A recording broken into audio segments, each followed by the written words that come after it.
Well, all right. It is April 28th. Right, it's right before the draft, and it's almost like Christmas. Not a creature was stirring. Not even John Riggins. Here's Riggo. Todd. Oh, yeah. What is today again? It's the day before what? The draft. Christmas. Guess who we got sitting in with us again? Oh, Mr. Wallace rejoins us again. George, welcome. Good Hey, to have guys. you here. Thanks for always an honor Mr. to be here. TOP sports guy. Well, we get pretty geeked up about the draft, and, we get The question is, Todd, I know you don't, I don't. George, do you? I don't know. You're in the middle? In the middle. You're kind of curious, but not really? You can take it easy. Well, he has to. He does have to report. Depends on what we're talking about. The draft, and are you going to be watching tomorrow night? Oh, yeah, I'll watch. Will you? Yeah. Is that because George Wallace wants to watch it because he's curious, or is that because George Wallace, the broadcaster, has got to watch it so he knows what he's talking about when he goes on the air? Probably more Little B. bit of both, huh? A little bit of both, but more B. I mean, it's just, it's like it's. Thank you, it's, George, for being honest. You're welcome. Yeah. Well, it's.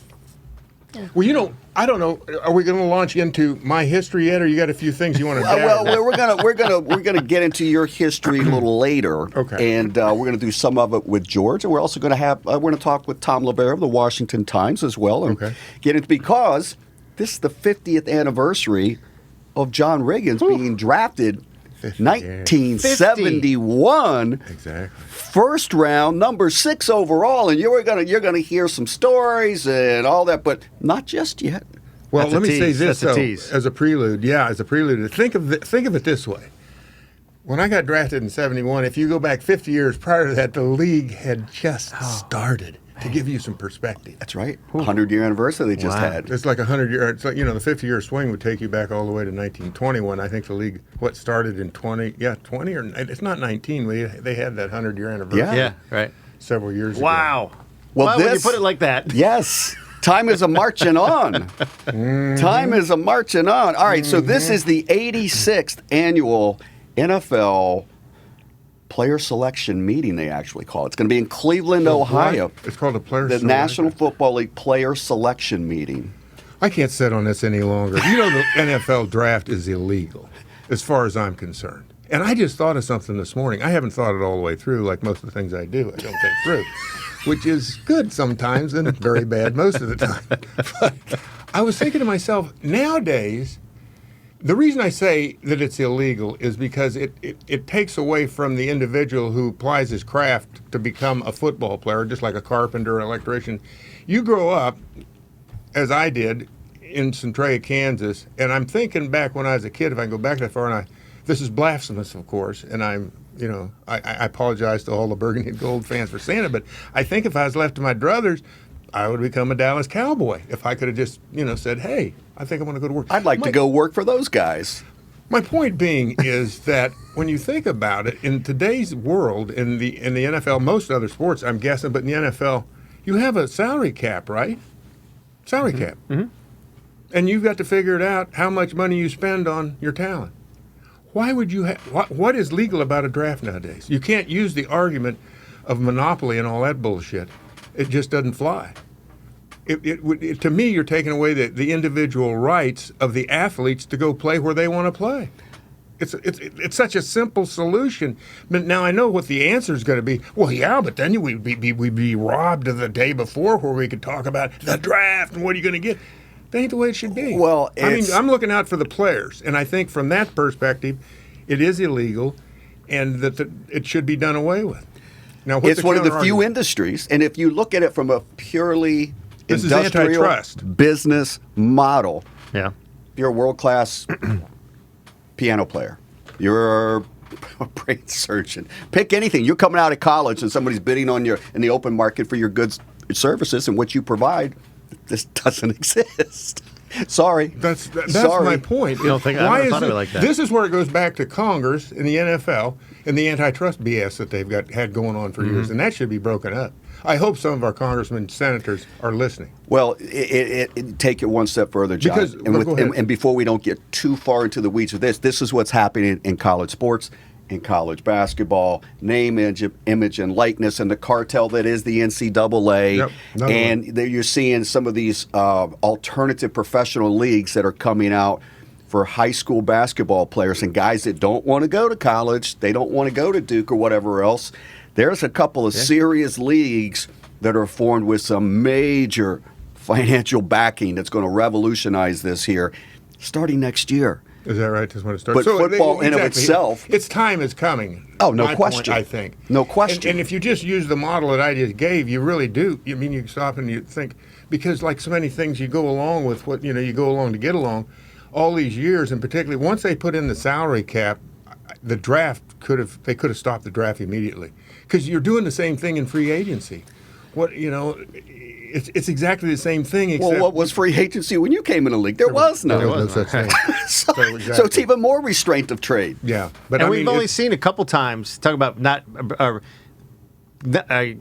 being drafted and not wanting to go there. We've seen that a couple times. But unique, Elway being one that comes to the top Manning, of my mind. Manning, Eli, and Elway. The other one, but those are the only two that I can think of. Of course, we're talking about basically number ones, I think, if I'm not mistaken. Yes. Yeah. That had the I'm unique not going to position San of leverage. Diego, and Elway was Baltimore. Yeah. Yeah. Exactly. Anyway, so I just thought I'd throw that out there. I couldn't keep it under my head any longer. Other than that, tune in for the next 3 nights. You can't That's escape right. it. You can't escape it. Maybe It's I should have ju- saved that to the end. But I there are, and I'm a big football fan, obviously, but it's just like I can't sit through the combine, stuff like that. Like I can't sit through. 4 Well, George, in the there something wrong overarching with theme me? and discussion of this is all about hype and Yeah. hope for 32 teams and the fans. What is amazing, that is undeniable, is there were 55 million people last year that watched this. Yeah, that's totally. In the previous year, I think it was 47, 48. So it's growing like this. There are 3 different television networks televising this.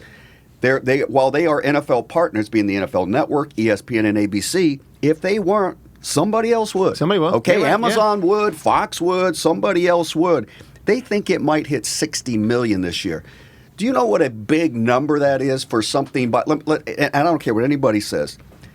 You get beyond the first top 10 to 15 That's the picks, thing. you don't know who. The average Joe has no idea who these people are. Correct. And think in the second round. I was going to say to show the yardstick in a different light. If I'm not mistaken, I think this past Sunday the Oscars they pulled in 9 million people. One of the all-time lows. I guess 25 or 26 million the year before, something like that. It's been trending but, down. But here you have it. Here you have a league where you have I don't know how many actors there are, SAG-AFTRA or whatever. In other words, that are what do you call card-carrying actors that work in Hollywood and on television, whatever you want. But now, the SAG Screen Actors Guild is the ones who used to be really was all about what Hollywood was about, and you think about that whole tradition and how that.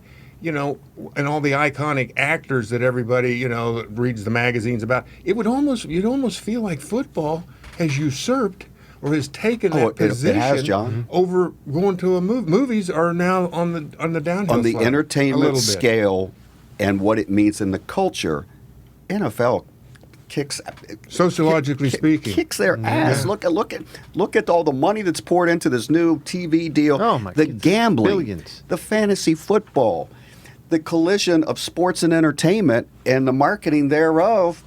It's the dominant. It's the dominant force in the culture.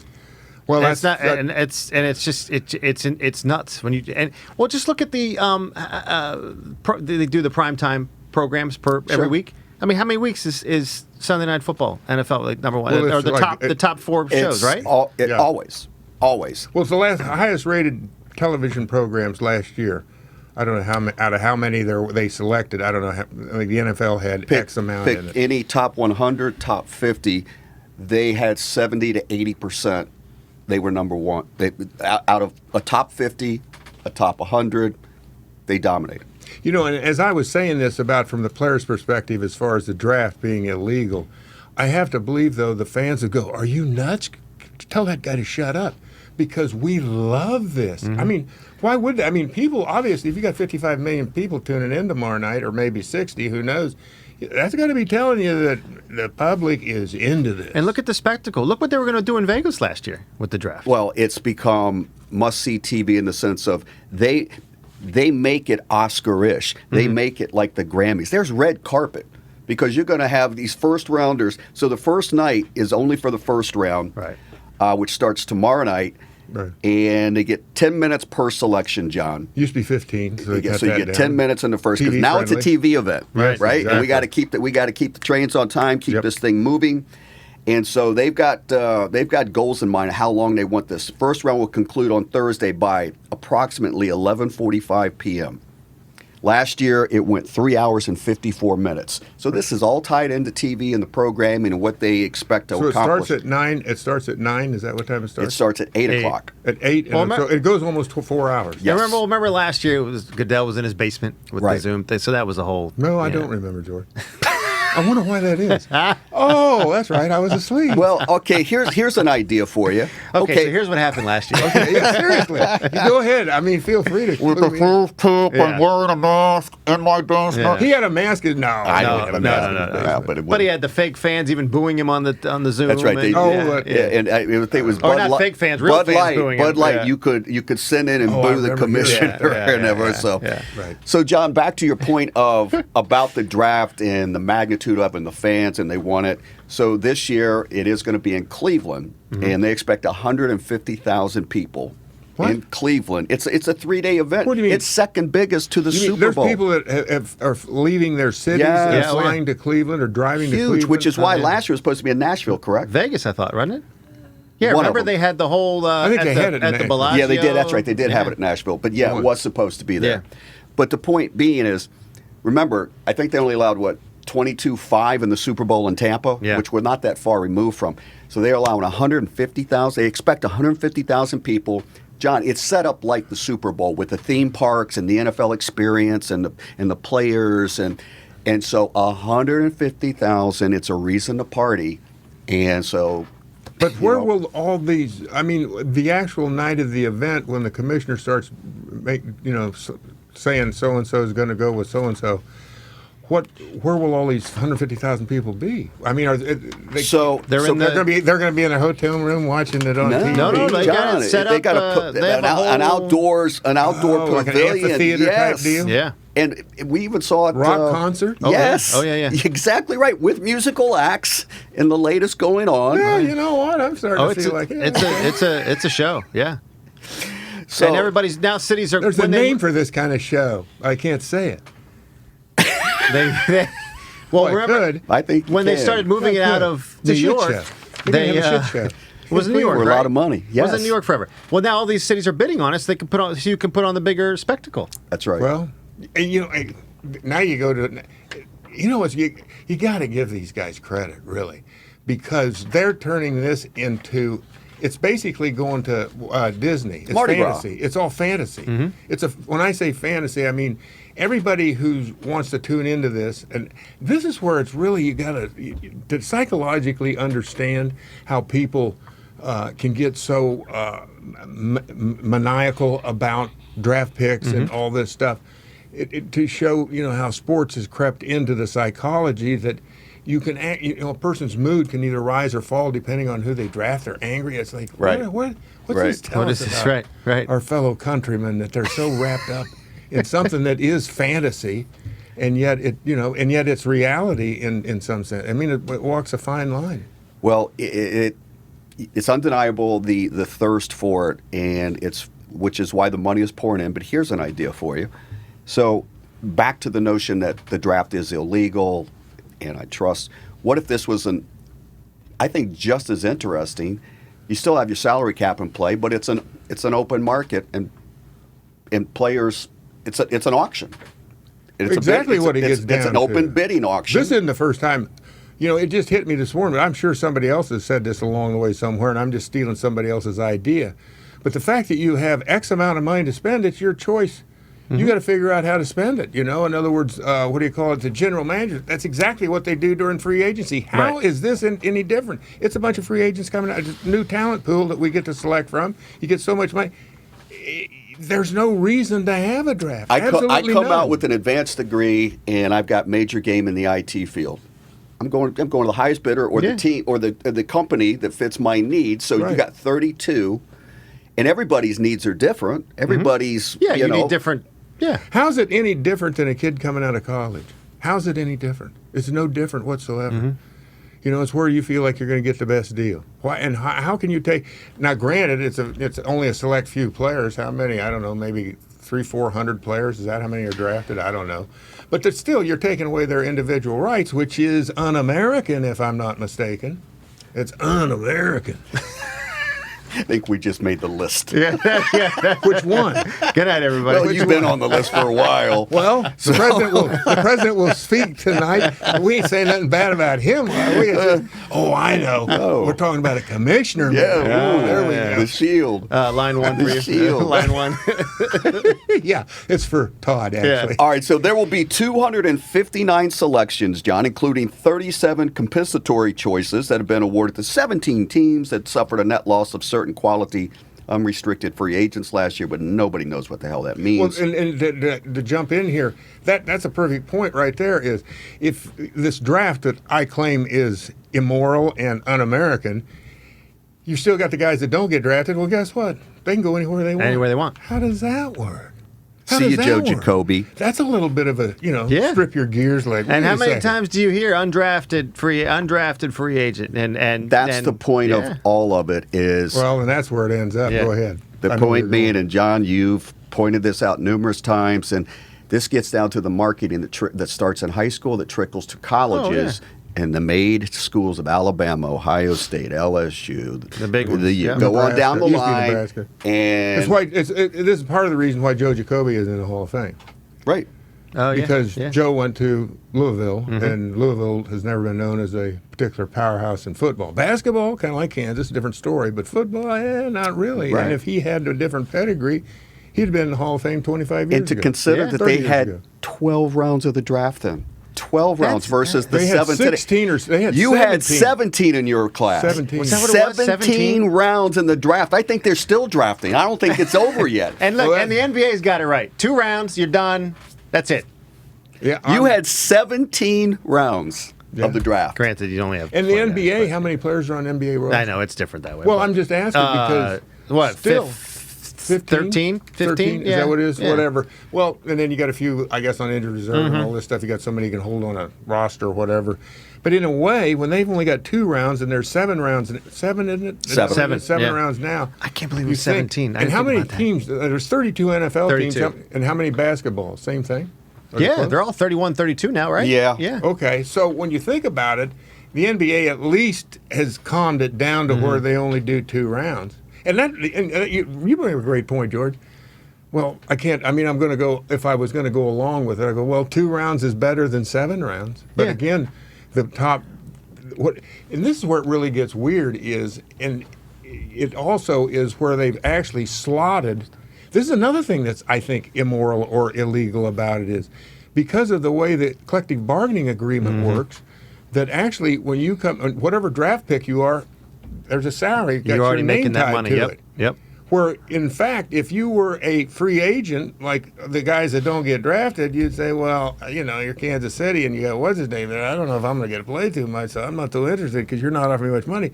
But I can go over to Denver here. Now, So you're Denver, saying don't vote for the union label? I'm Look afraid. for the union afraid. label. When did the slotting start in the NFL? How long ago? When you say slotting. As far as salary. That goes, the last guy, that's over 10 years, I think. The last 10. guy that hit the big payday lotto was Yeah. Sam Bradford. He got As over the $50 million okay. guaranteed when he got drafted by St. Yeah. Louis Jamarcus Rams. The Russell Rams, got yeah. everybody's Oh. attention. God, remember that? Yeah. He went to Oakland. Yeah, Oakland, Jamarcus, remember, John That's was going when to they- be his they were life coach at they were one starting to point. shut the spigot It's off. like going, wait a second. They shut off the spigot of money and they shut off the spigot of purple drink. We gotta cut off Jamarcus, purple you drink. ruined it for a lot of people, homie. I didn't know you were going to be his messed life it up. coach. Huh? You were going to be his life coach? I didn't know We that. talked about that in a previous iteration of I TJRS. had heard in an interview that has never been released that I was his role model. Oh, I do remember that. I do remember That's that. right. I do remember that. All right. So, George, That doesn't work for everybody. George, I gotta- give us a 2-minute thumbnail of what the Washington football All team, right. the expectations are, where they fit into this. We obviously know the most glaring need is quarterback, but Yeah.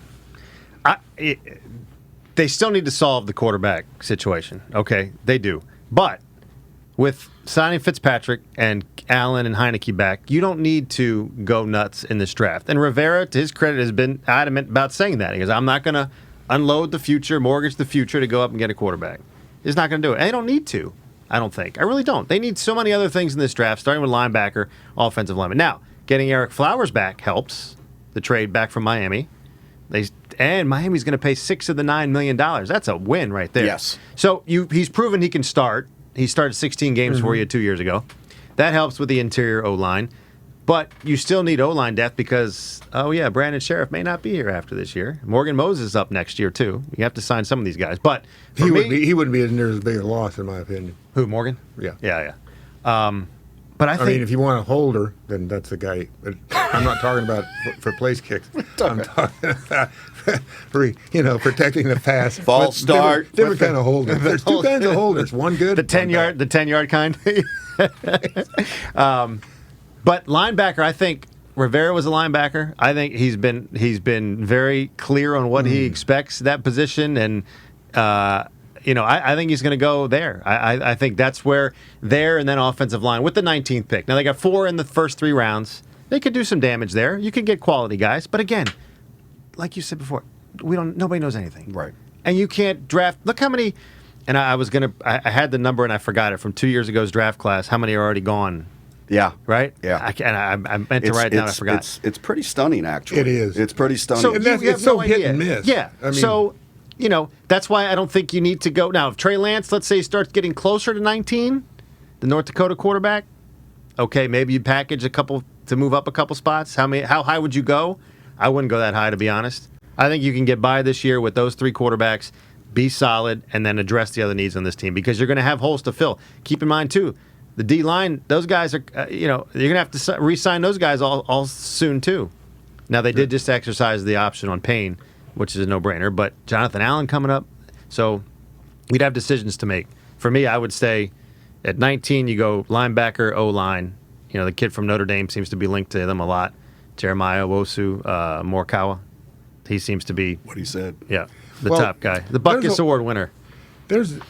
I would guess same thing as last year. What did you hear the whole time is, and I think Rivera said it himself that he wasn't really overly impressed with his linebacker play.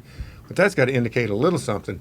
When it gets down to a quarterback, you just don't know what you're going to get necessarily. That's why it's we've seen it here so many times. So many times, absolutely. But this isn't the only place. I mean, Cleveland had a lock on. They would pick guys number 1 overall, Stunning. which is almost like a curse. Yeah. Like this Trevor Lawrence. I mean, supposedly he's like one of the all-time. I just read about this morning. He was the first freshman to start at his high school and became, led him to a state championship as a freshman, beat Alabama in the national championship. Blah blah blah blah. They're all can't miss. See Todd Marnovich, but he wasn't number one. But he was a test. Marinovich. That's all, folks. It's been so long. There's some daddy issues there. there. Like with Justin Fields with Ohio State. People are saying, at some point Ohio State you got to get a quarterback, right? That's going to play, that can play in the league. Who knows? Let me tell you something. You're looking at the former first round. I think the 2 what I saw was Art Schlichter and Dwayne Haskins. Haskins, yeah. Well, I was thinking, then you go back. Well, Marnovich would be in this conversation. Marinovich, yes, him too. Marnovich. Jeez, what's with this guy's it's been so name? long. It's all right. Yeah, you had me thinking Pete Maravich for a second. I'm like going. He was drafted ahead of Brett Favre. Brett Favre. He was Brett. Yeah, because so my point. Brett was from Southern Mississippi. Yeah, and had that terrible. I did a bowl game, and I don't think he could play because he was in that nasty car accident that almost killed him. Is that right? Yes, they had to take out. I did that bowl game. Yes. And I forget how much of his colon or intestines they had to remove. Really? Oh, I remember it was bad. Yeah. Oh, yeah.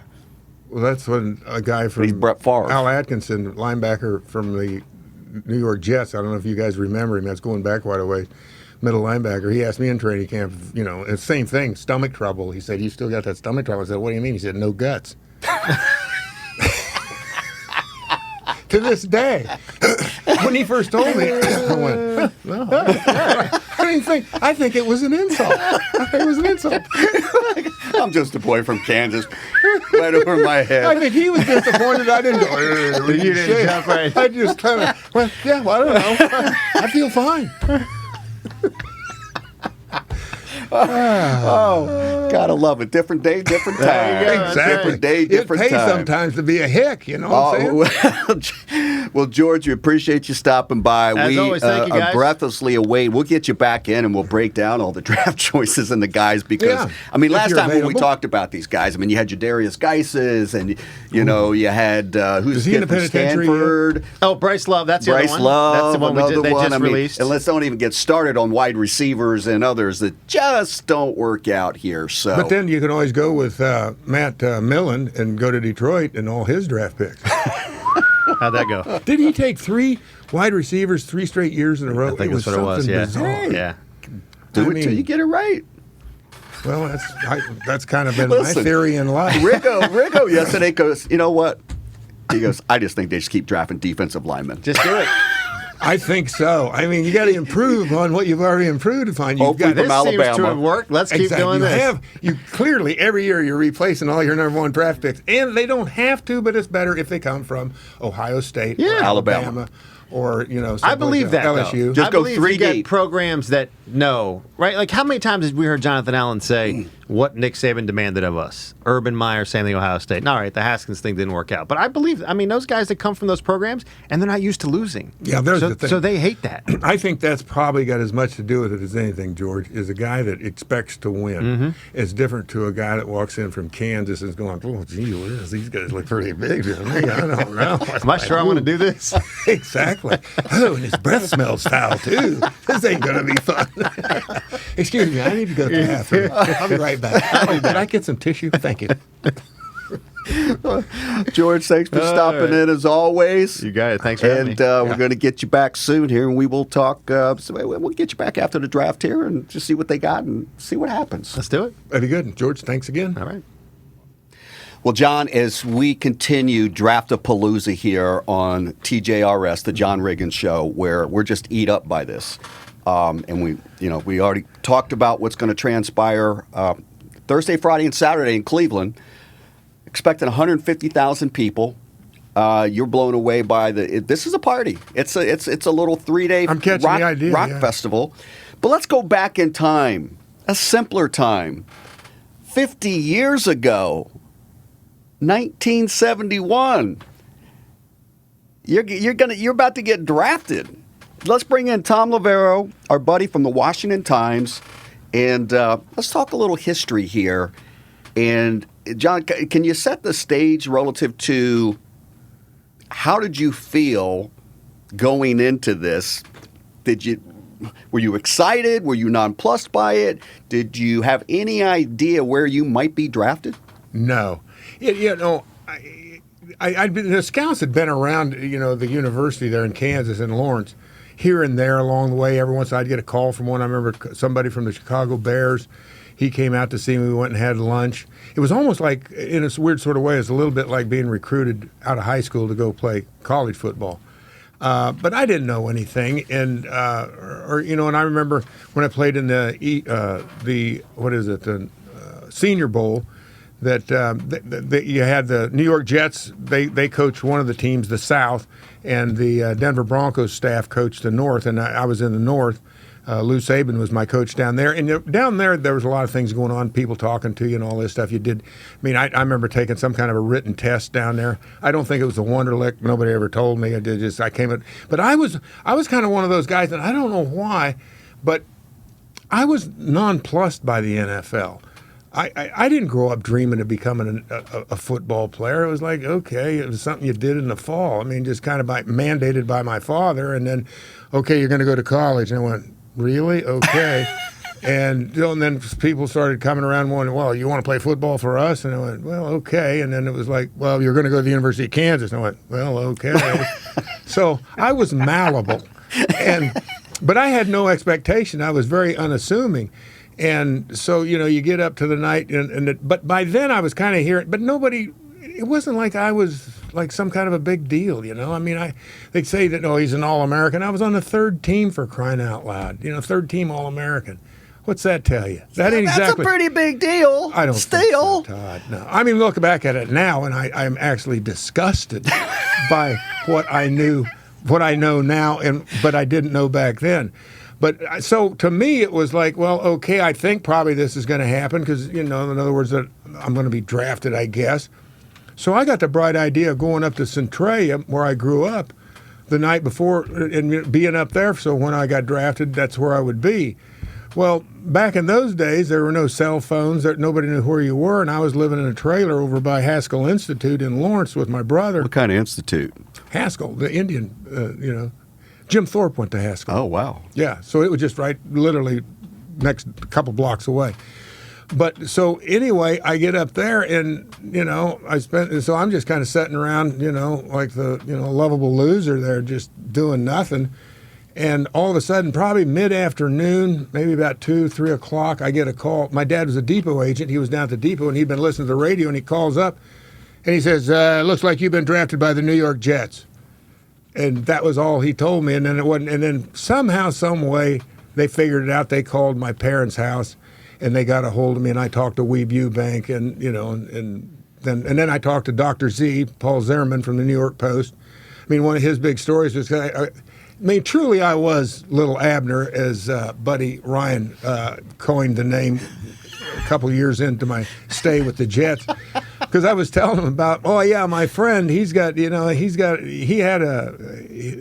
the middle of town, literally. I mean, he was a block away from the school, and he was like a block and a half away from Main Street. He had a hog, and it was getting ready to have pigs, and he built a farrowing crate for this pig, and so the pig had. I was telling this to Paul Zimmerman. I mean, that was like a headline in New York City. That my buddy, he lives in the kind of town with no stoplights, and his buddy, he had a pig that had had little pigs in the backyard. That was the big news. That was big news. People back in those days had chicken coops in their backyard. I mean. And my next door neighbor, across the way, there was an alley between us and him. Hell, I remember he had a little barnyard. He had chickens, he had hogs, he had horses, and he had cattle, all on a half an acre of land. Go figure that one. But my point is here it was literally Little Abner's coming to the big city. But myself, I'm like, yeah, okay, I guess we'll see what happens now, because it was the same thing as when I left Kansas, or left Centralia to go to Kansas. I wasn't exactly Mr. Confident, so I didn't know what was going to happen. So, Tom, I'm going to set the stage here and get your feedback. So, the 17-round draft in 1970 held at the Belmont Plaza Hotel in New York City on January 28th and 29th, 2 weeks after Super Bowl V, where Baltimore beat Dallas 16-13. 2 weeks after that game, they held the draft. 17 rounds. Tom Lavero, where were you? What were you doing? Well, I got to tell you, John Riggins drafted by the Jets was probably a bigger deal for me than it was for him, because I'm a Brooklyn boy. I just thought of that when you said that. A huge Jets fan. I got to reveal it here. I was a huge John Riggins fan before he ever came to Washington. As a Jets fan. So him being drafted, I was very excited about it. And the first time I saw him play, I was even more excited about it. But yeah, I grew up a Jets fan, so I thought it was the greatest thing in the world to get a running back. Because, I go back to the days of Matt Snell and Emerson Boozer and those guys who were there before you. The draft was a conference call back then. That's what it was. Pretty much. Yeah, I was going to say, Tom, what's interesting, you probably don't, if you as a Jet fan, you may or may not, does the name Homer Eddington mean anything to you? No, it doesn't. He was a scout, and he told me, and this is the other part, I don't know, what grade would you have been in 1971? I would have been a senior in high school. Okay. Well, then you also recall that John Brockington grew up in Brooklyn. And he played at Ohio State, and he was drafted by the Green Bay Packers. The reason I'm telling this story is years after I'd been drafted by the Jets, like 3 or 4 years, I ran into Homer, who was a scout, and he said, "Well, and his input on it was, he said, we felt like, and I felt like that you were, in other words, your curve was still going up. He felt like Brockington had hit pretty much his high point." and that's where he was, and he was At Ohio State. At Ohio State, and that's how. Otherwise, you would have had your local guy there, John Brockington, would have been who the Jets would have drafted because they were clearly going to take a running back. So and Brockington, the number 9 pick. Right, and Brockington, interestingly enough, he did. I mean, his rookie year, I think he was the first. Now, you would probably know this, Tom. I think he was the first rookie to gain 1,000 yards in the NFL for the Green Bay Packers. He may have been. I know he in his first couple of years with the Packers, he was very productive. Yes, he tore it up. But he certainly didn't have the length of career and the second win that you did in yours. Okay, let me ask you though. I mean, when you're drafted by the Jets, I'm sorry for taking this over, but I've wanted to ask you this for years. What did you think about going to play with Joe Namath? Well, that was the whole deal right there. It was kind of, and this is where it gets weird, is that he was, and I think you'll agree with this, that at that time, Joe Namath and Muhammad Ali were, I mean, head and shoulders above any other, from my perspective, when you talk about a brand in the United States. So here you were going to a town with a legend already that you're going to be joining the team with. So that was pretty, what do you want to call it? Awe-inspiring, whatever it Heady. was. Huh? Pretty heady stuff. It was pretty heady. Yeah, exactly, because he was everything you wrote, everything was about Joe Namath. The Jets, I mean, but what I didn't know, and the best part of it was New York itself. I mean, you have to appreciate, I'd been selected a preseason All-American by Playboy between my sophomore and junior year. Well, I guess between my junior and senior, no, it was between my sophomore and junior year. And so I'd been to Chicago, I mean, I wasn't completely sheltered. And I thought, and when I went to Chicago, I was like dumbfounded. I went, God, this is a city. I mean, I won't take anything away from Kansas City, but at the time, it went like from Topeka, it was like, okay, that's the city. Then I saw Kansas City and went, wow, that's the city. Then I saw Chicago and went, whoa, this is a city. And then I go to New York City, oh, God damn. Jackpot. Oh, I don't know what this is. So, yeah, I mean, to this day, I mean, I'm still, all the infrastructure in that town, it still overwhelms me. Just, you can take the country out of the boy, but you can't take the, what am I going to say? You can take the country out of the boy, but you can't take the country out. You can take the boy out of the country, but you can't take the country out of the boy. There we go. So when was your first, all right, so you're notified, when was your first official trip to, what was the, I think early what was the February. next steps? I think early February, but like the next weekend. Is that where you go to sign a contract? No. What they did was they flew everybody in, all 17 draft picks that they had. And we flew in. I remember flying in on Friday, and I remember that's when it all started. Flew into LaGuardia Airport, and you had to take the Triborough Freeway the Triborough Bridge. At least the cab driver, that of course I'm sure it was the longest way to get to the Summit Hotel, which I wouldn't have known the difference. Look at the straw coming out of this guy's there. This guy was laying it on me. Of course, I got even with him because I didn't even know enough to tip him. So anyway, that track that runs, the Amtrak that runs along the bridge there for a while when you're right there out leaving LaGuardia. I mean, my dad worked for the railroad, and I took one, this was this trestle that this thing went on, and I was just dumbfounded. I mean, it was like a dog on point. I was like, I can't take my... And then you get into the city, and it's just like all I'm doing is just looking up going, oh, man. We literally aren't in Kansas anymore. Oh, man, it was something else. But, yeah, that really was just really overwhelming. So we get in that night, and then the next day we go out Saturday at Shea, and you couldn't do anything, but they wanted to have us do something. So I guess we put on some sweatpants and we did something in the parking lot. God only knows what it was. I mean, NFL wasn't real sophisticated at that point. There was no such thing as, preseason workouts or off-season workouts. Mini camps or mini camps. The Jets, they worked out at Shea. There was no weight room. I mean, they had a universal machine. That was the weight room. So then that night they had a dinner at Mama Leone's, an Italian restaurant there in Midtown that I don't think I'm pretty sure it's not there any longer. I mean, it is 50 years ago. But I don't know. I fell in with the brothers, me and Farasopoulos, a kid that got drafted in the third round. You know who I'm talking about, Tom. And somehow, some way, we ended up at Big Lou Smalls or something up in Harlem that night. So, I mean, the country dude was taking it on. I was like getting a big bite out of the apple. And I'm lucky the apple didn't take a bite out of me. Tom, Mama Leone's, I remember that. That was a pretty famous joint, wasn't it, Tom? Yeah. Yeah, that was a very famous joint, very famous restaurant. And you're right, I don't think it's there anymore.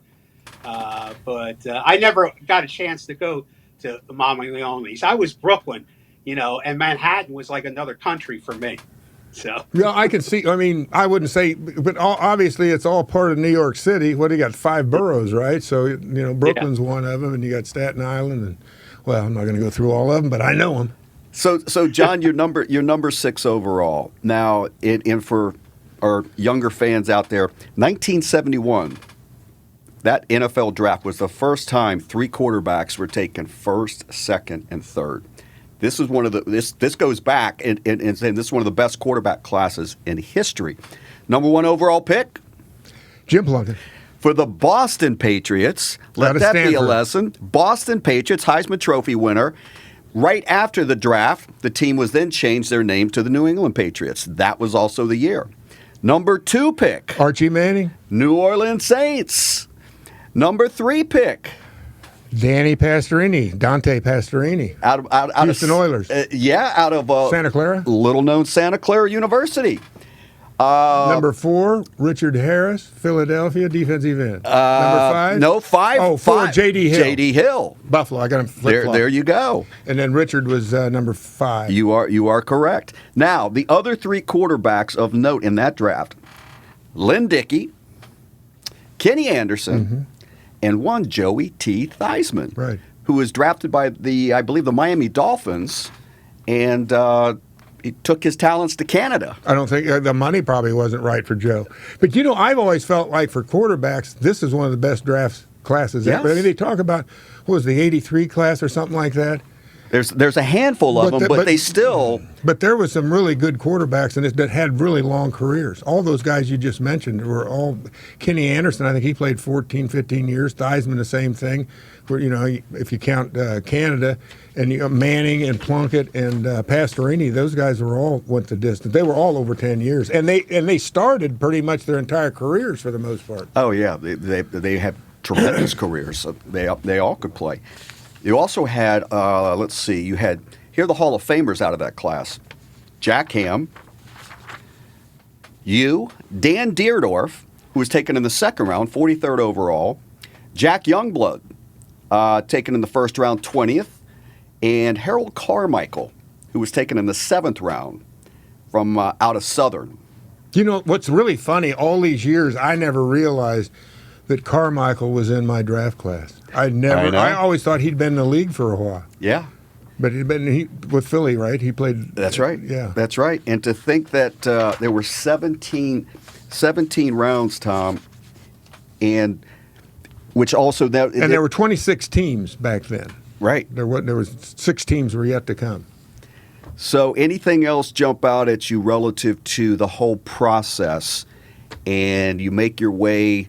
And obviously the timing was far different. Like you say, you didn't have as much of the mini camps, and so you take your first trip, then you go back to Kansas after the initial meet and greet and whatever you guys do. Yeah, that was it. And then the next thing I went to with Tom, you would probably remember. You may remember it too, Todd. I would think there's the college all-star game that was put on by the Chicago Tribune.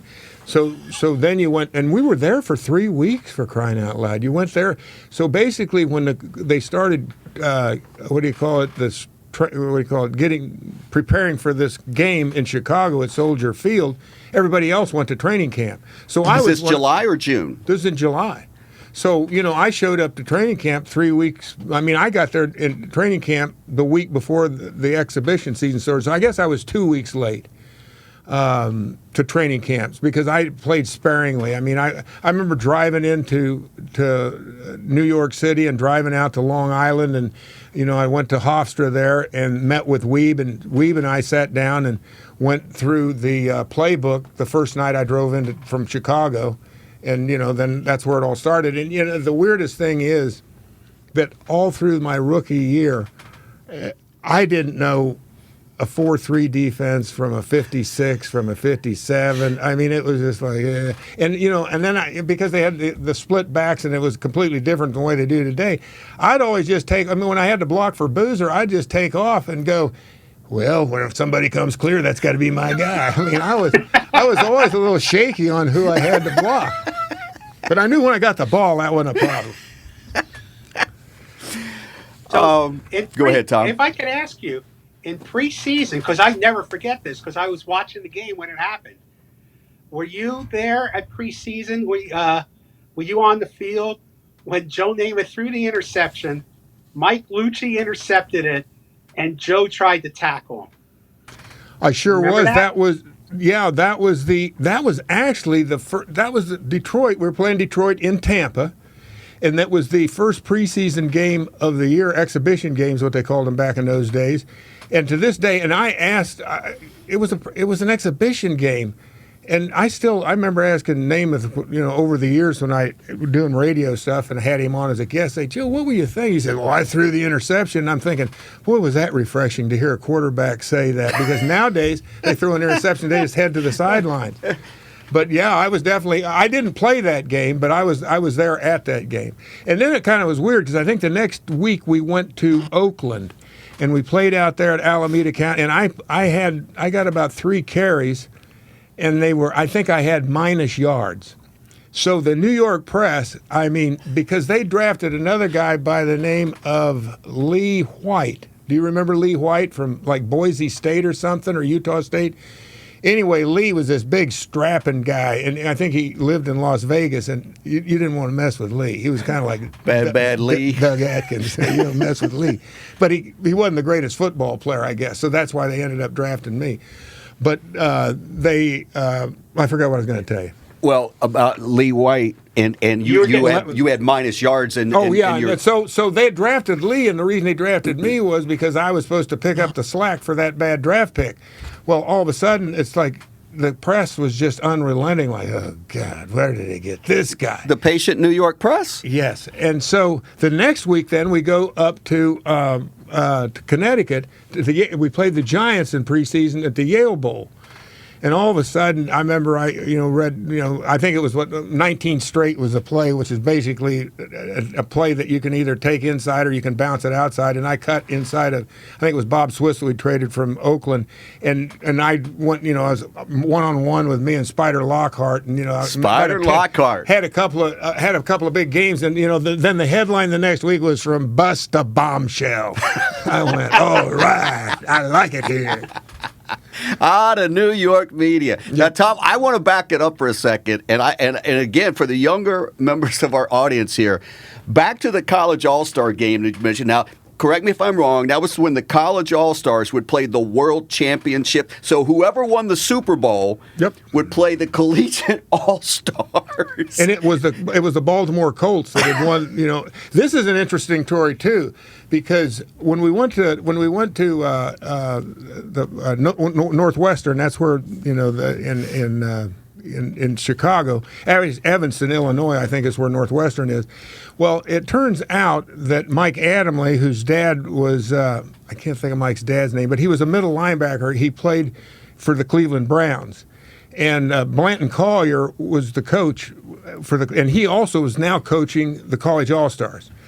Well, me and one of the tackles, Bob Newton, from Nebraska, we didn't know what we didn't know. I mean, we was back there, during meetings and stuff, laughing and stuff, and this just got under his skin big time. You're not taking it serious. And here I was, the 6th overall pick, but they had 3 fullbacks, 3 tailbacks, or halfbacks.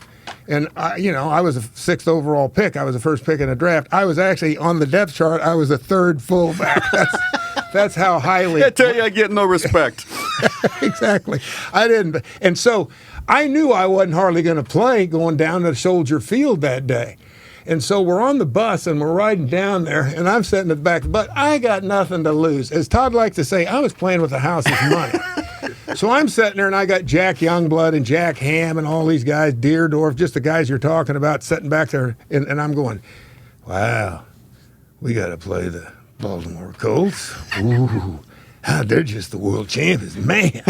whoa, this is going to be, those guys, they said, shut up, Riggins. Damn it. They got they was all worked up about the fact, of course, like I said, I think I got in for one or two plays. And one of the plays I was in on, I got a holding call. I grabbed Bubba Smith just grabbed him by the thigh and held him. I mean, how else was I going to stop Bubba Smith? I mean, he looked like a freight train coming back there, going for the quarterback. I don't know who the quarterback was at the time, but yeah, it was a little shaky. You remember those games, Tom? Oh, yeah. And I actually, back in the early 60s, I think it was 63, and I wrote a story about this years ago. There was a time where the college all-stars won the game, and it was against the Packers and Vince Lombardi. And you can imagine how difficult Lombardi must have been to deal with after they lost that game to the college all-stars. I always thought the college all-star game, I don't know how much fun it was to play, but to watch was kind of a cool thing. And it harks to a time when, like you said, it was sponsored by the Chicago Tribune. It was started by a newspaper man. Arch Ward was the sports editor of the Chicago Tribune. That's the days when newspapers had a lot of power. Arch Ward's the guy who started the baseball all-star game. So I used to love the college all-star game, but God help the NFL team that lost to the college all-stars.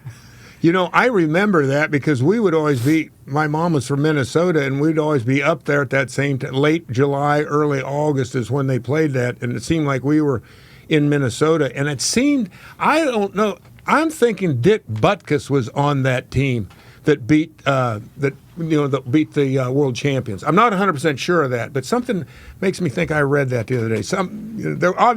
There were some big time players on that college team. Went on to their professional careers and became Hall of Famers. So it was, on the one hand, you would think it's a fluke, but then again, you go, well, they had some pretty good players on that college all-star game. What an interesting concept! Could you imagine the money that you could, if you could cobble something like this together today, if the appropriate folks somehow got this proved, that the amount of money that you could generate off an event like this, if you could somehow duplicate, even if you took the college all-stars and they played the 32nd team, maybe you should make that as punishment for finishing last. Yeah, play the all-stars and be careful, you might get beat. Then you'd be the 33rd franchise. I don't know, though. I mean, you think about, how would you allow somebody, well, you got to play in an exhibition game, so it's like, go out there and take your chances. Well, none of these kids are playing in these, the kids that don't need to, they're not playing in these college all-star games anymore. Right. That would be a lot of insurance policies being bought for a game like that. Yeah, I was thinking the same thing. Well, you're sponsored by Chubb Insurance, brought to you by when everybody's insured. That's part of the deal. I'm gonna work on this idea, Tommy. You and I. Good we luck. Get the newspaper guy over luck. here. You can take over where Arch left off. All right, Tom can do it. All right, Tom. We greatly appreciate you. Wanted to go back down memory lane, and they're saying it might be up to 60 million people taking in the 3-day Draft-a-Palooza out of Cleveland that is happening, and it's a different day and time, and it's the money's a lot greater. It's all entertainment. Tom, I got to ask you before we let you go, though, because we were getting into it a little bit earlier about the psychology of a fan, 60 million of them, by the way, to watch something that, to me, is illegal and immoral. And today, and we discussed this a little bit, I'm curious to get your opinion with the draft. As far as I can see, you don't have what where you'd have the old excuse was, well, somebody could just buy the championship every year because they'd outbid everybody. But you got a salary cap nowadays. There's no reason to have a draft. Everybody should be a free agent. Now, that's a good point. You're absolutely right. Given the un-American. salary cap at this point. Restraint to trade. Everybody's playing with the same hand. And then it's basically up to, who you can convince to come play for your organization at that point. Players, players have all different reasons for wanting to play for different teams. Not everybody's going to go play for the New England Patriots because they won championships and Bill Belichick is the coach. Other players may have very different reasons to play for different teams. It'd be like, look, I always say it'd be like if I graduated. I graduated from college, and I had to go work for a certain newspaper that picked me. Right. That seems absurd when when you think about it on its face value. I've always felt that way, really. I mean, they can say what they want, but this clearly gets back to where you got Congress and the NFL and all of the lobbying that goes on there, where it's still a lot of good old boy stuff It's a going on. cartel. Yeah, there's no question about that. Anyway, thought I'd get your opinion, Tom. Appreciate it. Tommy, as always, we'll get together here. We got baseball back in action, and hopefully we keep turning the corner on the pandemic here and we start getting some sense of normalcy. Appreciate you joining us always and look forward to checking back in with you. Yep, as always, Tom, thanks. Always good to have you on. Always a pleasure for me, guys. All righty. Well, for Tom, and for Todd, and for Riggo, it is Riggo out.